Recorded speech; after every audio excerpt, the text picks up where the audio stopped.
மதுரை தொகுதி அதிமுக வேட்பாளர் மருத்துவர் சரவணன் மற்றும் முன்னாள் அமைச்சர் செல்லூர் ராஜு ரேஸ்கோர்ஸ் பகுதியில் இறகுப்பந்து மற்றும் கூடைப்பந்து விளையாடி தீவிர வாக்கு சேகரிப்பில் ஈடுபட்டு வருகின்றனர்.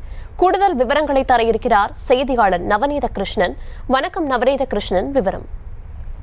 நிச்சயமாக தர்ஷினி, 19ஆம் தேதி நடைபெறக்கூடிய நாடாளுமன்ற தேர்தலுக்கான பிரச்சாரமானது தீவிரமாக நடைபெற்று வரக்கூடிய நிலையில் மதுரை நாடாளுமன்ற தேர்தலிலே அதிமுக சார்பில் போட்டியிடக்கூடிய மருத்துவர் சரவணனை ஆதரித்து முன்னாள் அமைச்சர் செல்லூர் ராஜு தீவிர வாக்கு சேகரிப்பில் ஈடுபட்டு வரக்கூடிய நிலையில் தற்போது நாம் பார்த்து வரக்கூடிய காட்சி மதுரை மாவட்ட நீதிமன்றத்திற்கு பின்புறம் அமைந்துள்ள ரேஸ்கோர்ஸ் மைதானம். இந்த ரேஸ்கோர்ஸ் மைதானத்திலே நடைப்பயிற்சி, வலைதள பயிற்சி, தேக பயிற்சி மற்றும் விளையாட்டு வீரர்களை சந்தித்து வாக்குகள் சேகரிப்பிற்காக காலை முதலாகவே வருகை தந்த நிலையிலே அங்கு விளையாட்டு வீரர்களோடு இணைந்து கூடைப்பந்து மற்றும் இறகு பந்துகளை விளையாடி வாக்கு சேகரிப்பில் ஈடுபட்டார் வேட்பாளர் மற்றும் முன்னாள் அமைச்சர் செல்லூர் ராஜு ஆகியோர். குறிப்பாக அந்த பகுதியில் இருக்கக்கூடிய அனைத்து விளையாட்டு வீரர்களையும் சந்தித்து கடந்த காலங்களில், அதாவது அதிமுக ஆட்சி காலகட்டத்தில் அங்கு கொண்டு வரப்பட்ட திட்டங்கள் மற்றும் அங்கு நடப்பட்டிருந்த மரங்கள் உள்ளிட்டவைகளை எடுத்து கூறியவாறும் விளையாட்டு வீரர்களோடு இணைந்து வேட்பாளரும் முன்னாள் அமைச்சரும் இணைந்து இறகு பந்து விளையாடியும் அதே போல கூடைப்பந்து விளையாடியும் உற்சாகப்படுத்திய நிலையிலே தங்களுடைய சின்னமான அதிமுகவுடைய வேட்பாளர் சரவணனை ஆதரித்து இரட்டை வாக்களிக்குமாறு